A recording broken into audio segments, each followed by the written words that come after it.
디모데후서 4장 1절에서 18절 말씀입니다. 8절 말씀입니다. 디모데후서 4장 1절에서 8절 말씀 한 절씩 교독하시면서 말씀을 받겠습니다. 하나님 앞과 살아있는 자와 죽은 자를 심판하실 그리스도 예수 앞에서 그가 나타나실 것과 그의 나라를 두고 엄히 명하노니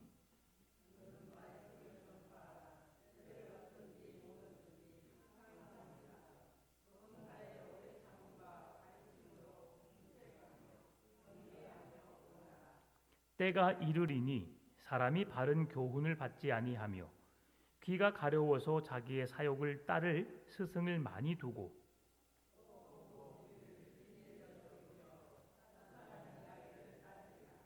그러나 너는 모든 일에 신중하여 고난을 받으며 전도자의 일을 하며 내 직무를 다하라.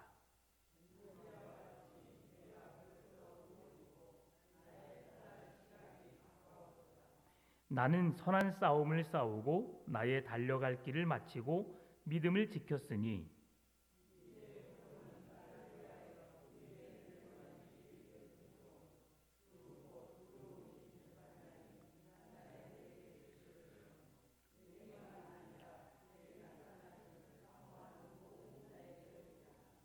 아멘. 네, 우리가 함께 읽었던 디모데후서는 특별히 디모데전서후서는 바울이 젊은 목회자인 디모데에게 쓴 서신서입니다. 그리고 디모데후서는 바울이 죽음을 앞두고 이제 마지막 유서와 같은 편지를 쓰고 있는 겁니다. 순교자적인 모습으로 자기의 죽음을 목전에 두고 바울의 유언서와 같은 바울의 신앙 고백서와 같은 책이 디모데후서라고 할 수 있습니다. 그리고 오늘 본문의 말씀이 바울이 주려고 하는 핵심 메시지가 오늘 본문에 포함되어 있습니다. 사람은 죽음을 앞두게 되면 누구나 다 진지합니다. 죽음 앞에서 그 죽음 앞에서 그냥 장난을 치거나 시간을 헛되이 보낸 사람은 없습니다. 우리는 몸부림을 치게 되고 어떻게 해서든 생명을 더 유지하기 위해서 노력을 하며 살고 있습니다. 왜 그렇습니까? 인생에서 가장 중요한 때가 바로 그 순간이기 때문입니다. 사람은 천년 만년 살 것 같이 하루하루를 살아갑니다. 그런데 우리의 인생이 오늘일 수 있다는 사실을 우리는 늘 기억하며 살아야 합니다. 그래서 언제 내가 세상 떠날지 모르는 인생 속에서 오늘 하루하루 최선을 다하며 하나님 이름 앞에 부끄럽지 않는 삶을 살아내야 하는 것이죠. 당장 우리가 잠자는 중에 주님의 품에 안기게 되면 여러분 깨어 있어서 우리가 그 믿음으로 주 앞에 준비되었다면 주님의 나라에 들어갈 것이지만 그렇지 못하면 어떻게 되겠어요? 네, 영원한 지옥에 들어갈 수밖에 없거든요. 그래서 늘 우리는 두렵고 떨림으로 우리의 구원을 이루기 위해서 오늘 내게 주어진 시간 속에서 최선을 다해야 합니다.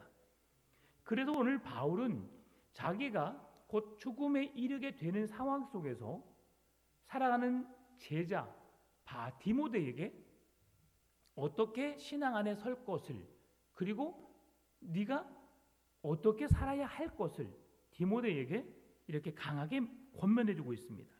특별히 오늘 본문의 1절 2절 말씀 보니까 하나님 앞과 살아있는 자와 죽은 자를 심판하실 그리스도 예수 앞에서 그가 나타나실 것과 그의 나라를 두고 엄히 명하노니 너는 말씀을 전파하라. 때를 얻든지 못 얻든지 항상 힘쓰라. 범사의 오래 참음과 가르침으로 경책하며 경계하며 권하라. 아멘. 여러분 우리 1절 말씀 한번 다시 한번 띄워주겠어요?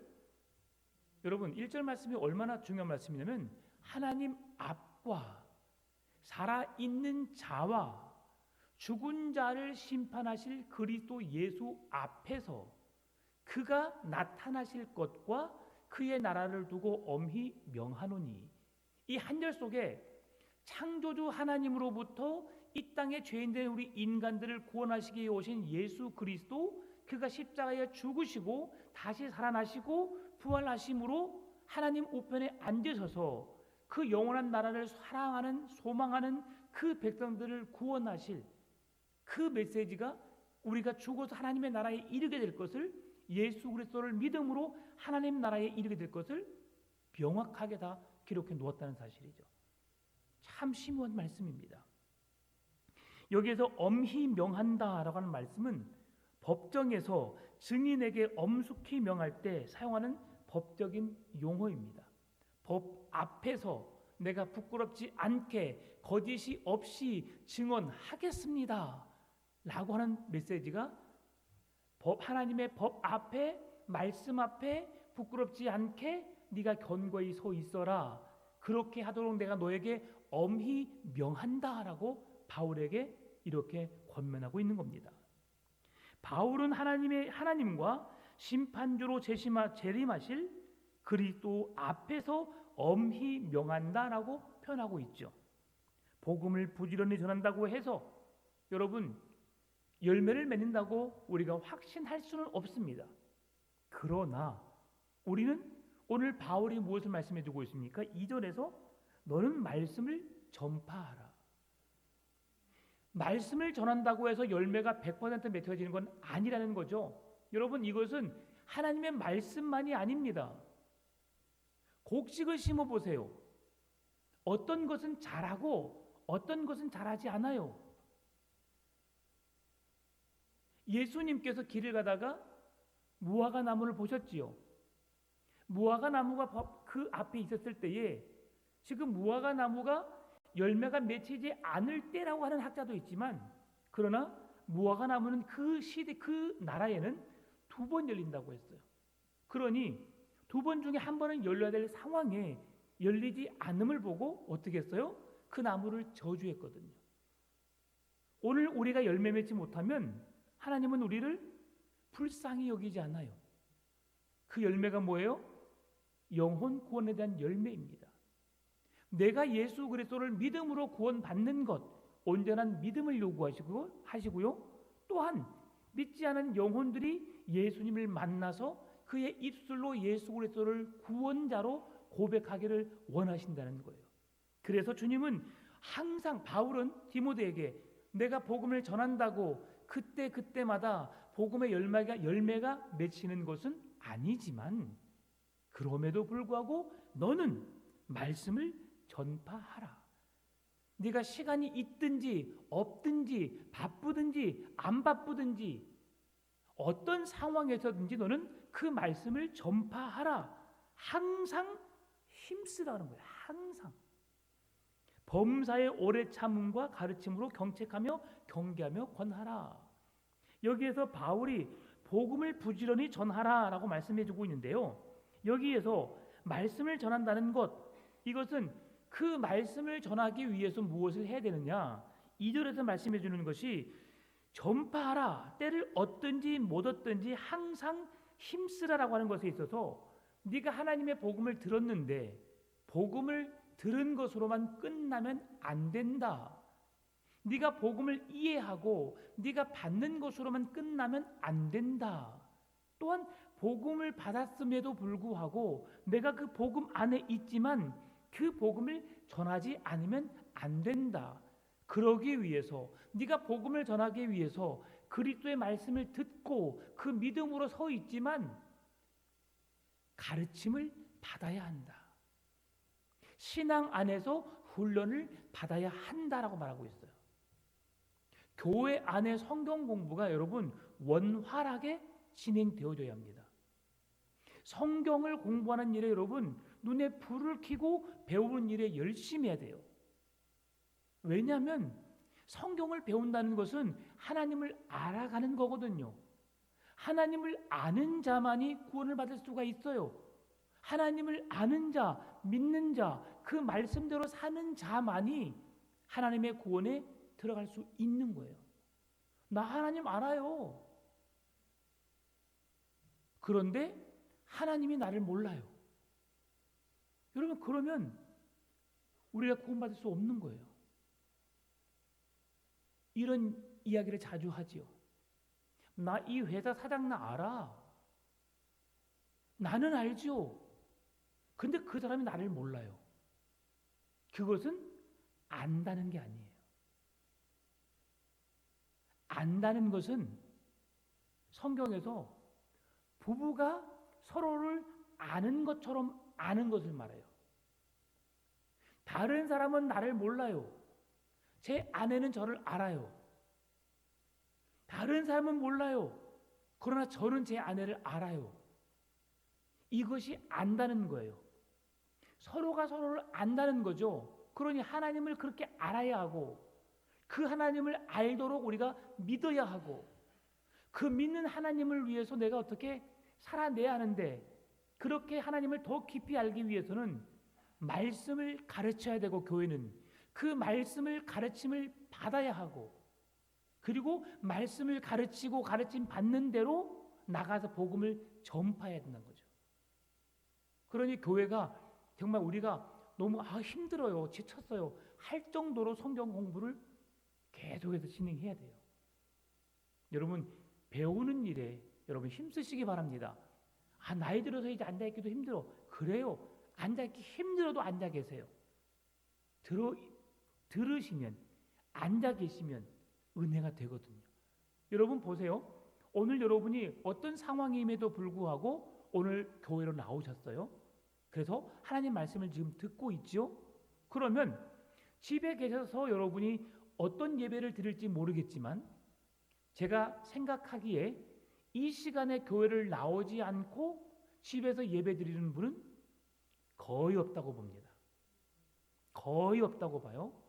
지금 TV 드라마를 켜고 있든지 아니면 사람을 만나고 있든지 아니면 잠을 자든지 다른 일을 하게 되죠. 그러면 하나님이 주신 은혜를 그분들이 누릴 수 있을까요? 없어요. 그 자리에서도 하나님을 만날 수 있겠지만 우리보다는 덜 하다는 거죠. 오늘 우리 벌써 알았잖아요. 사도 바울이 죽음 앞에 이르렀는데 지금 바울이 떠나면서 예수 그리스도께서 복음을 내게 맡겼던 것처럼 디모데에게 그 복음을 증거하게 하는구나.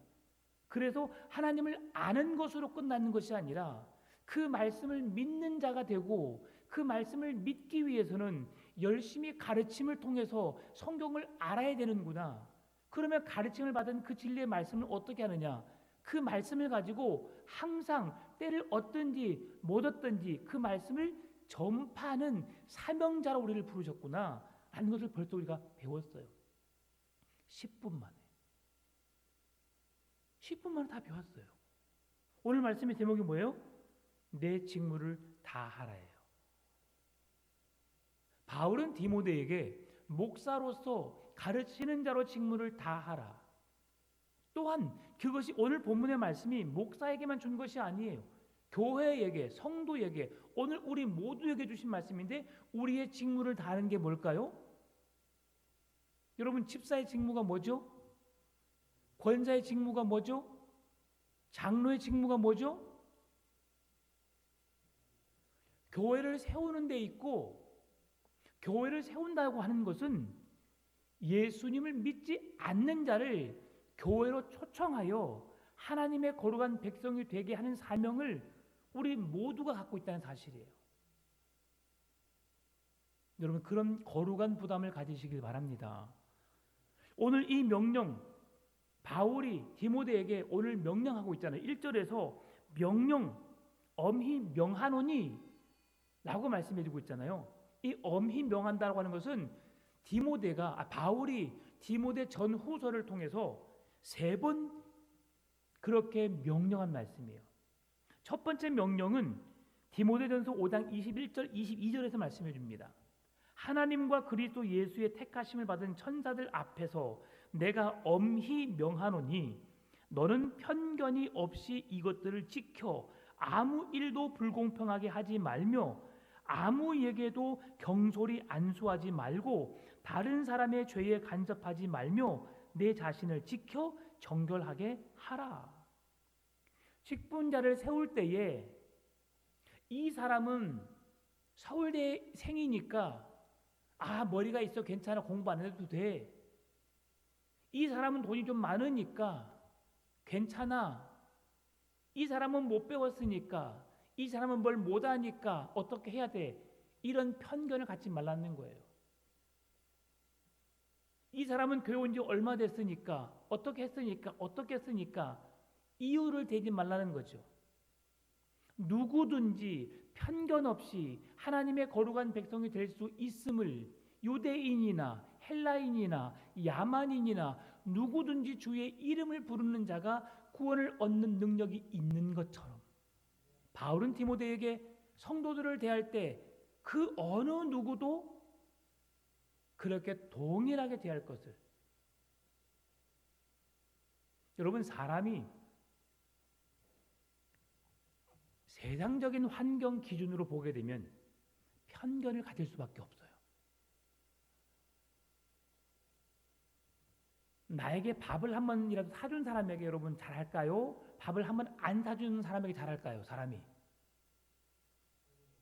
사준 사람에게요. 밥을 사줬어요. 그럼 한번 얻어 먹었으면 여러분 어떤 마음이 들어요?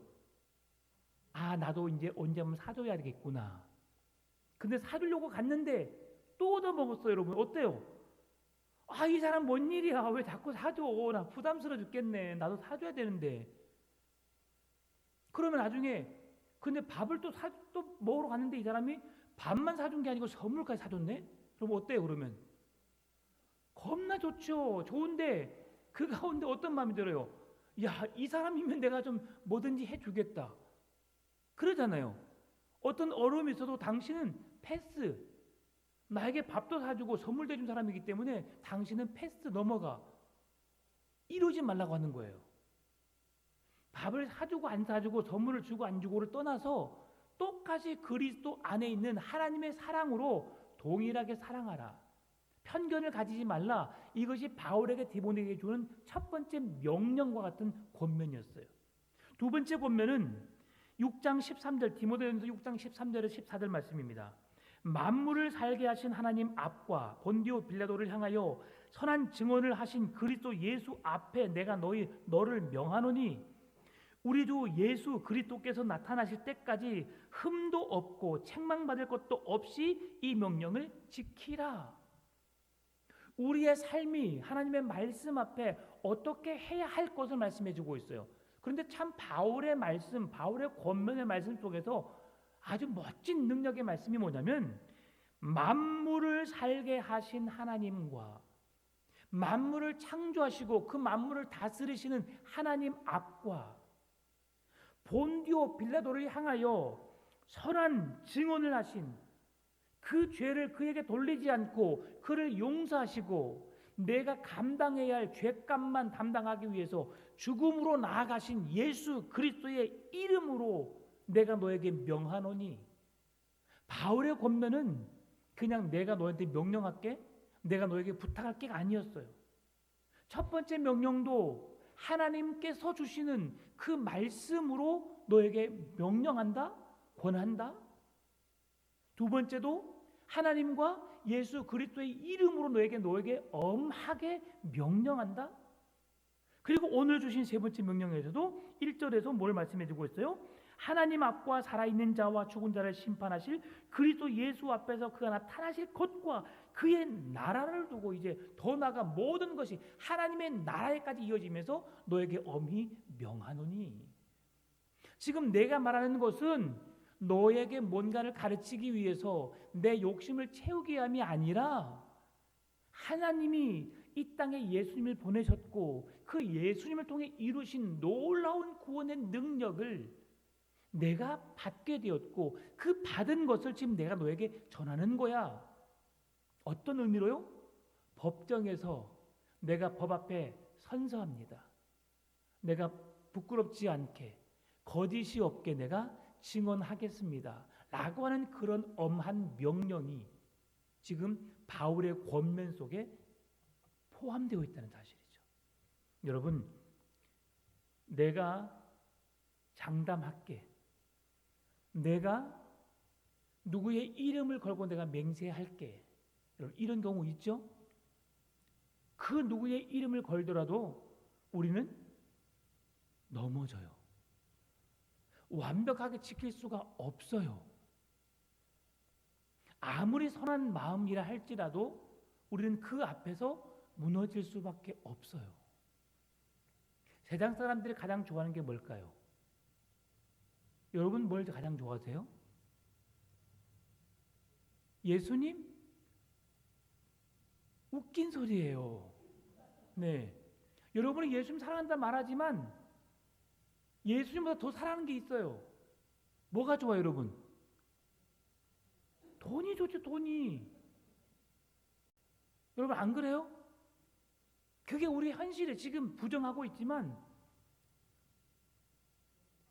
예수님 선택할래? 아니 그렇게 안 하고 아주 쉬운 예로 예를 들어서 오늘 교회 안 가고 여기 나를 따라오면 100억을 벌 수 있어요. 100억. 그런데 그냥 너가 그냥 예전에 했던 대로 그냥 똑같이 교회 가면 그냥 100억 받을 수가 없어. 여러분 그럼 어떻게 하겠어요? 100억 가져가세요. 나 교회 갈래요. 그런 사람이 거의 드물어요. 왜? 이번 한 주간만 내가 그냥 안 가면 뭐 달라질 게 없잖아요. 100억 받고 와서 신앙생활 열심히 하면 되지라고 생각하거든요. 대부분 그렇지 않아요? 100억 받고 100억으로 교회 우리 건물 하나 집시다 우리 생각해요. 그런데 여러분 100억 갔잖아요. 건물 지어요 안 지어요? 안 지어요. 여러분 그거 헌금 안 하고 100억 받은 거 11조 하라고 해도 안 해요. 여러분 왜요? 그게 바로 우리의 욕심이에요. 욕심. 왜 니고데모가 가지고 있는 재산을 가지고 주님이 그렇게 하나님을 사랑합니다, 이웃을 사랑합니다 고백했던 그가 왜 너의 가진 소유를 팔아서 가난한 자들에게 나눠주라고 했을 때 그가 근심하고 갔을까? 사람의 본질이 그런 자이기 때문에 그런 거예요. 그러고 시간이 지나고 예수님을 바라보고 예수님이 행하신 일들을 생각하니까 정말 내가 잘못 살았구나, 예수님이 참이셨구나, 그분은 진리셨구나, 그분이 옳으셨구나라고 생각하니까 그가 죽음의 현장 앞에 나타나서 그의 시신을 수습하는 일에 동참할 수 있었던 거죠. 그런 주님을 사랑하는 자 되시기를 바랍니다. 지금은 여러분이 그러나 지금 제가 여러분이 주님을 사랑하지 않는다고 말했던 것은 예전에 여러분이 그랬다는 거예요. 지금의 여러분이 아니라. 지금은 주님을 사랑하죠. 길거리에 보석이 떨어져 있어도 여러분 그냥 오잖아요. 교회 오잖아요. 그렇죠? 네. 조각 꼽니까? 네. 네. 조각 꼽으면 큰일 난다고 분명히 말씀드렸습니다. 길거리에 떨어져 있는 건 누구 거예요? 절대 내 것이 아닙니다. 줍지 마세요 그냥. 예. 혹 길거리 가다가 노란 종이가 하나 지나가면 그건 발로 밟고 그냥 주워 갖고 오셔도 돼요. 그건 주인이 없잖아, 그렇죠? 그런데 만약에 지갑 속에 들어있다, 이건 큰일 납니다. 예. 이건 누가 호주머니에 떨어뜨린 거예요, 그렇죠? 주인을 찾아줄 수가 없어요. 그러니까 그런 건 이제 뭐 제가 또 나쁜 짓을 시키면 안 되니까 사실은 그것도 그냥 놓고 오세요. 내 것이 아니니까. 그러죠? 그게 정직한 겁니다. 그렇게 그 사람들이 그러면 왜 하나님의 말씀을 들으려 하지 않을까? 그냥 말씀을 들으면 되고 그 말씀을 믿으면 되고 가르침을 받으면 되는데 왜 그렇게 하지 않을까? 그 이유가 있어요. 세상에 허탄한 것을 좋아하니까. 허탄한 것 듣기를 좋아하니까. 그래도 오늘 본문의 3절 4절이 말씀합니다. 때가 이르리니 사람이 바른 교훈을 받지 아니하며 귀가 가려워서 자기의 사욕을 따를 스승을 많이 두고 또 그 귀를 진리에서 돌이켜 허탄한 이야기를 따르리라. 내 귀를 시원하게 해줄 사람을 찾는다는 거예요. 사람은 은근히 내가 듣고 싶어하는 말을 듣고 싶은 행동을 할 때가 있어요. 여러분 새 옷을 사와서 입고 왔어요. 이 옷 어때? 라고 말하기 전에 사실은 딱 입고 나가면 우와 진짜 너 멋있다, 너 왜 그리 잘 어울리니? 해주기를 원해요. 그런데 해도 안 들으니, 누가 안 해주니까 어때요? 옷에 뭐가 묻었나? 이렇게 쳐다보잖아요. 그럼 무슨 말이에요? 칭찬해달란 말이에요. 사람은 그래요. 내가 머리를 자르고 왔는데 누군가가 당신 머리 헤어스타일 괜찮아요, 멋있어요 라고 해주기를 원해요. 그게 지금 이 본문이란 거예요. 귀가 가려웠다고 하는 것, 귀가 가려워서 자기의 사역을 따를 스승을 찾고 있다는 말이 뭐냐면, 내가 듣고 싶은 말, 내가 듣고 싶은 것, 내가 좋아하는 것, 누군가가 나에게 그렇게 해주기를 원하는 사람들을 찾고 있다. 그러니 교회 한번 안 나가면 괜찮아, 한 번 정도 빠지는 것 괜찮아, 남을 속이는 것 괜찮아, 어떻게 하는 것 괜찮아 라고 계속 내 귀에 누군가가 말해주고 싶은 거예요. 누군가가 말해주면 그 말을 듣고 위로를 얻고, 그 말을 듣고 정말 괜찮지 그러면서 그렇게 살고 싶은 것이 인간의 모습이라는 것을 바울이 이야기해 주는 거예요. 그 말씀의 예를 돕기 위해서 예레미야서 33장 31절 33절 말씀 보니까, 백성이 모이는 것 같이 내게 나아오며, 처음에 뭐라고 되어 있어요? 백성이 모이는 것 같이, 모이는 흉내를 낸다는 거예요. 내게 나오며 내 백성처럼 내 앞에 앉아서 내 말을 들으나, 그러나 그대로 행하지 아니하니 이는 그 입으로는 사랑을 나타내어도 마음으로는 이익을 따릅니다. 여러분, 이익 앞에서 포기 못한다니까요. 그들은 내게 고운 음성으로 사랑의 노래를 하며 음악을 잘하는 자 같이 여겼나니 내 말을 듣고도 행하지 아니하거니와 그 말이 응하리니 응할 때에는 그들이 한 선지자가 자기 가운데 있었음을 알리라. 무슨 의미냐면, 일확천금을 노리는 이야기, 눈먼 돈에 눈먼 돈을 내 손에 넣는 이야기, 쾌락과 방종의 이야기, 허무맹랑한 이야기, 그 모든 것을 통해서 나를 즐겁게, 나를 풍요롭게, 나를 행복하게 해주기를 원한다는 거죠. 그러면서 내가 예배당에 앉아있지만, 예배를 드린 것 같지만, 말씀 앞에 서 있는 것 같지만 실상은 하나님이 아닌 세상의 그 좋은 것을 내가 선택하고 있다는 사실이에요. 사람은 두 주인을 섬길 수 없다라고 명백히 말씀하고 있습니다. 그래서 세상이 아닌 하나님의 말씀 앞에 설 것을 주님은 원하고 있고요. 그렇다고 세상의 것을 포기하라는 것이 아닙니다. 최선을 다해서 열심히 살아가되 하나님이 주신 세상에서 하나님이 주신 것을 누리며, 그 모든 것이 하나님의 것이고 하나님의 은혜였고 하나님과 함께 하는 그 모든 삶이 될 것을 말씀하신 거예요. 집을 주신 분도 하나님, 옷을 사서 입고 다니게 하신 분도 하나님, 내게 건강을 주셔서 걸을 수 있도록 하신 분도 하나님. 그래서 늘 감사한 거예요. 많이 있어도 없어도 먹어도 못 먹어도 감사한 거죠. 여러분, 주님을 위해서 살아가시는 여러분 되시기를 바랍니다. 말씀의 홍수 시대를 살고 있지만 우리는 그 말씀을 듣는 것을, 하나님을 믿는 것을, 하나님을 따르는 것을 내가 원하는 대로만 가려고 하고, 내가 원하는 것이 이루어졌을 때만 그것을 옳다고 여깁니다. 다른 사람이 아무리 옳은 말을 하고 다른 사람이 아무리 좋은 것을 이야기해도 내가 원하지 않으면, 나와 틀리면 다르다고 말하고 불편해하고 어려워하는 것. 여러분, 주님이 원하시는 주의 말씀을 따라 순종하고 그 뜻을 따라 살아가기 위해 몸부림치는 여러분 되시기를 바랍니다. 그래서 오늘 아모스 8장 11절에서 이렇게 말합니다. 주 여호와의 말씀이니라. 보라, 날이 이르리라. 내가 기근을 땅에 보내리니 양식이 없어 주림이 아니며 물이 없어 가람이 아니요 여호와의 말씀을 듣지 못한 기갈이라. 이제 머지않아 우리에게 그런 날이 올 수 있어요, 여러분. 지금 우리가 그것을 막고 있잖아요. 차별금지법 통과되면요, 교회에서 말하지 못해요. 여러분, 성차별,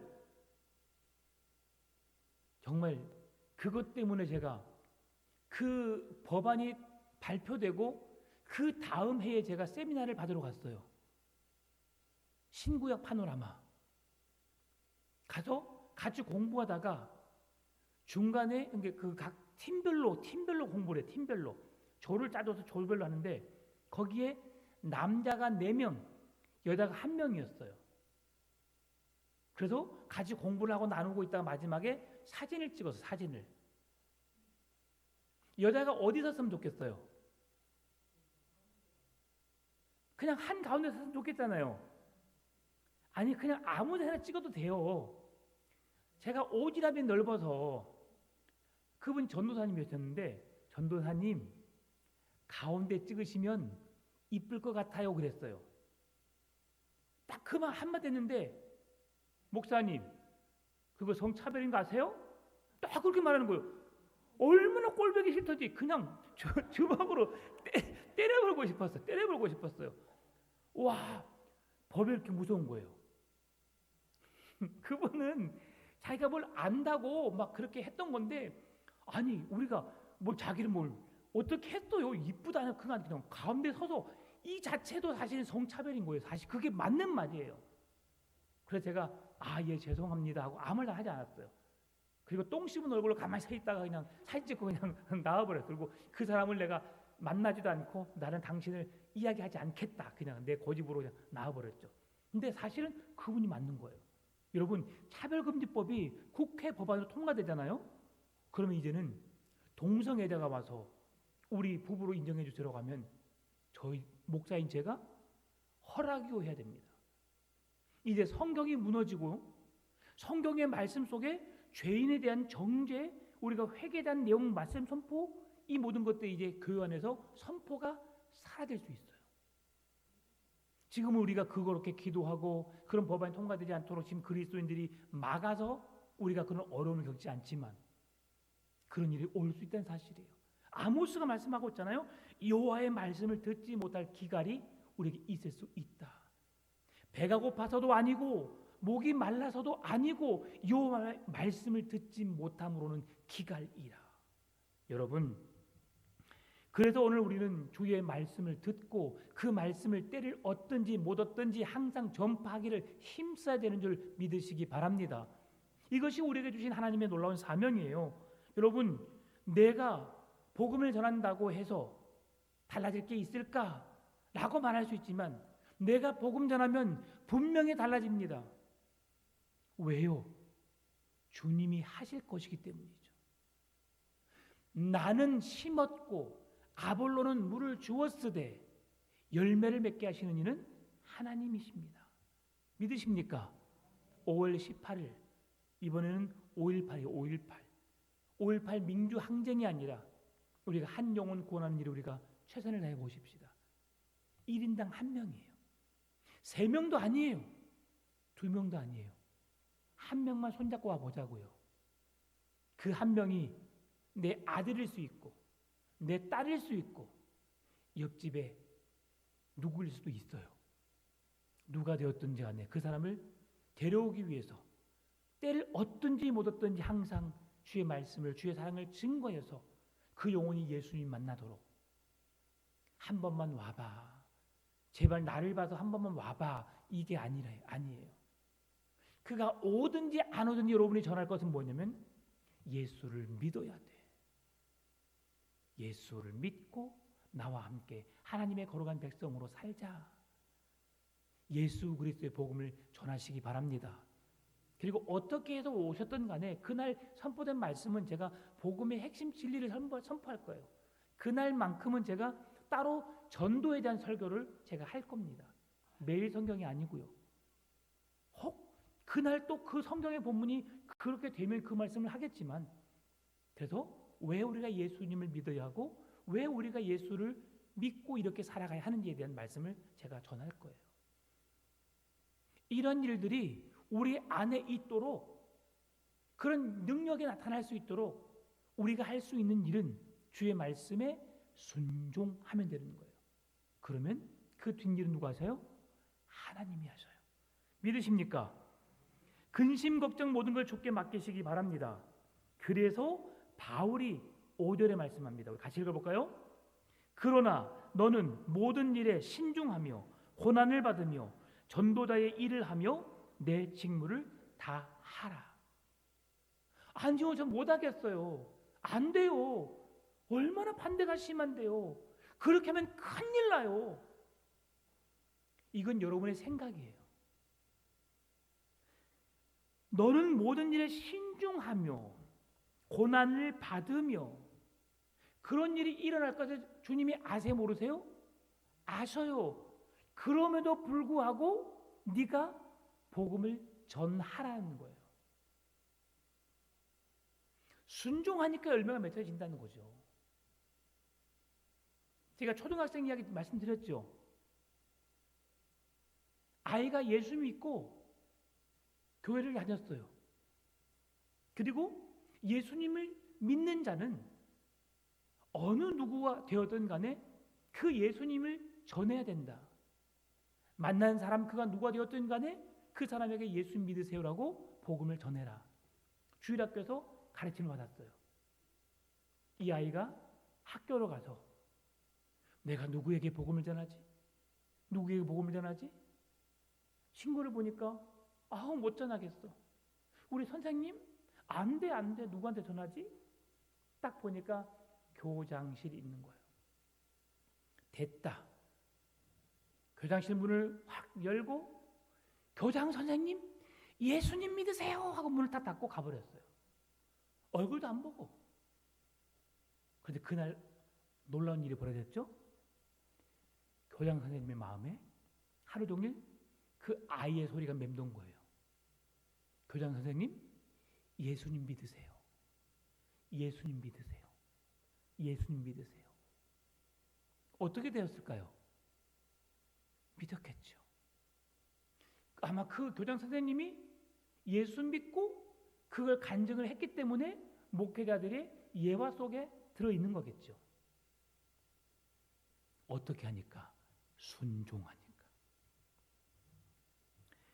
오늘 6절 말씀, 전제와 같이 내가 벌써 부어지고 나의 떠날 시각이 가까웠도다. 전제와 같이 제물 위에 숯을 붓는 제사, 자기를 태워서 자기를 희생하여서 드리는 제사를 드리고 이제 내가 죽을 날이 가까웠다. 지금 그렇게 말하고 있어요. 나의 떠날 시각이 가까웠다. 그러니까 어떻게 해야 되느냐? 빌립보서 2장 17절, 만일 너의 믿음의 제물과 섬김 위에 내가 나를 전제로 드릴지라도 나는 기뻐하고 너희 무리와 함께 기뻐하리니.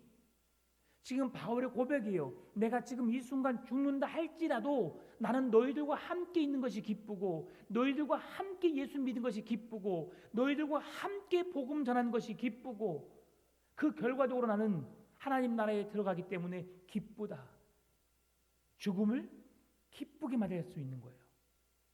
여러분, 죽음이 들어오신가요? 죽음은 자는 거예요. 조금 늦게 깰 뿐이죠. 우리가 이 세상에서 죽으면 언제 깨요? 주님이 오실 날 깨요.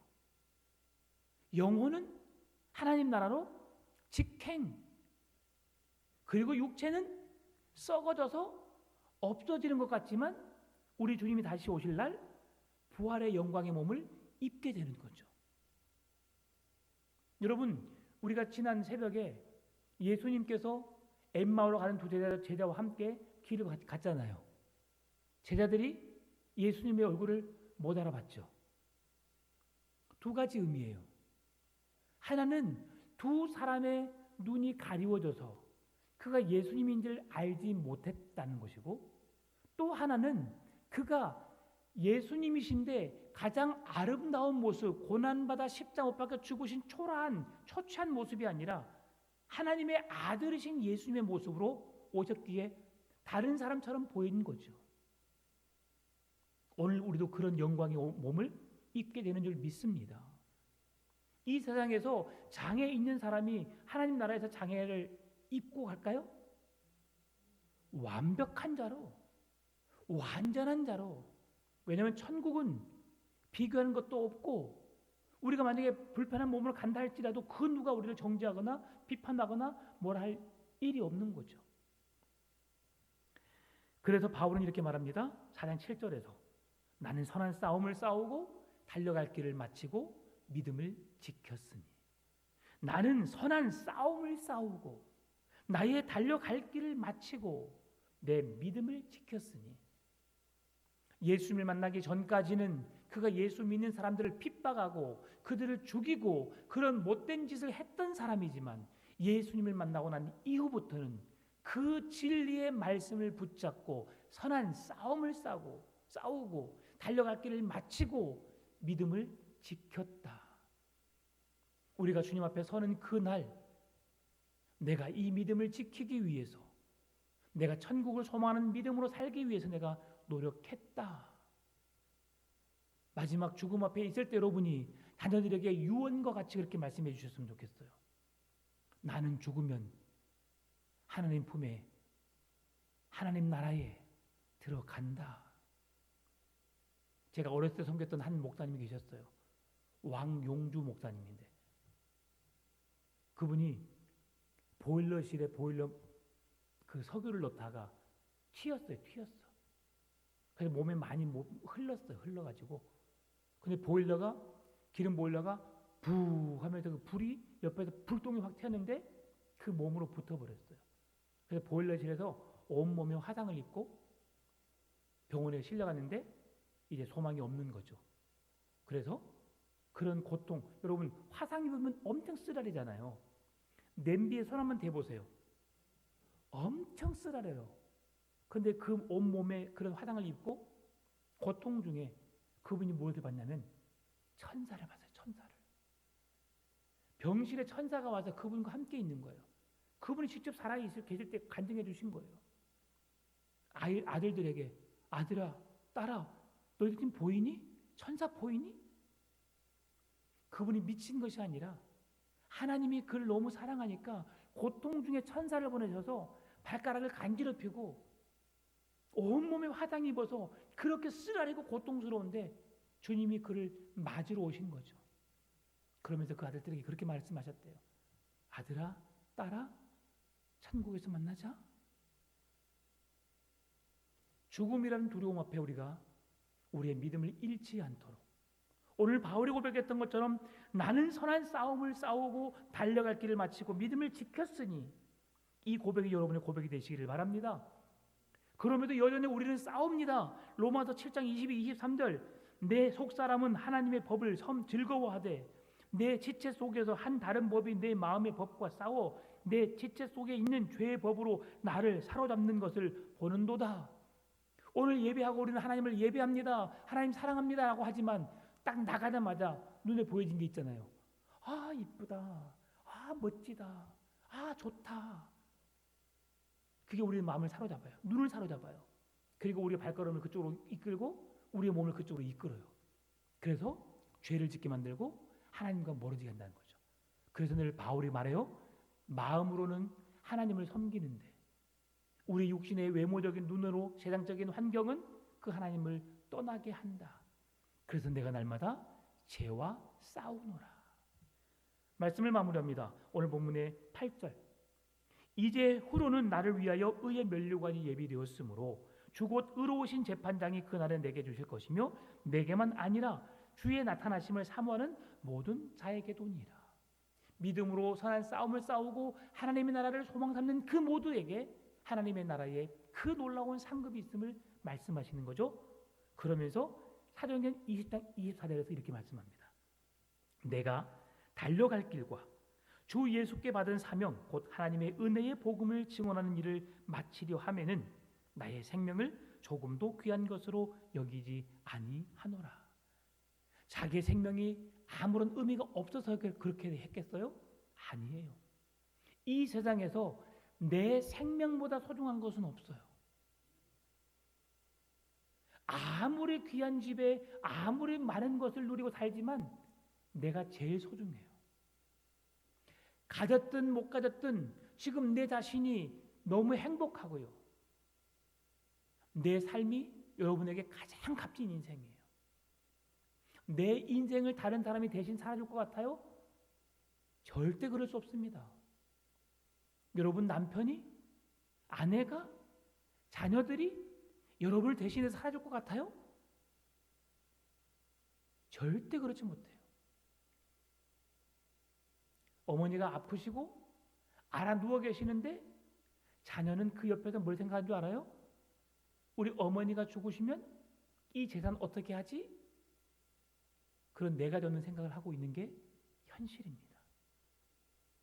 여러분의 몸은 누가 지켜요? 내가 지켜요. 아프면 어디 가셔야 돼요? 병원 가시고요. 배고프면 사 드시고요. 죽음이 임박했다는 것을 알았을 때는 우리의 영원한 본향을 향해 나아가도록 결코 믿음을 잃어서는 안 됩니다. 하나님을 알기 위해서, 온전한 믿음을 갖기 위해서 말씀의 가르침을 받고 가르침을 받은 대로 전도의 직무를, 내 직무를 다 하시는 우리 풍암전원교회 모든 성도 되시기를 주님의 이름으로 축원합니다. 참 좋으신 아버지 하나님 감사합니다. 끝까지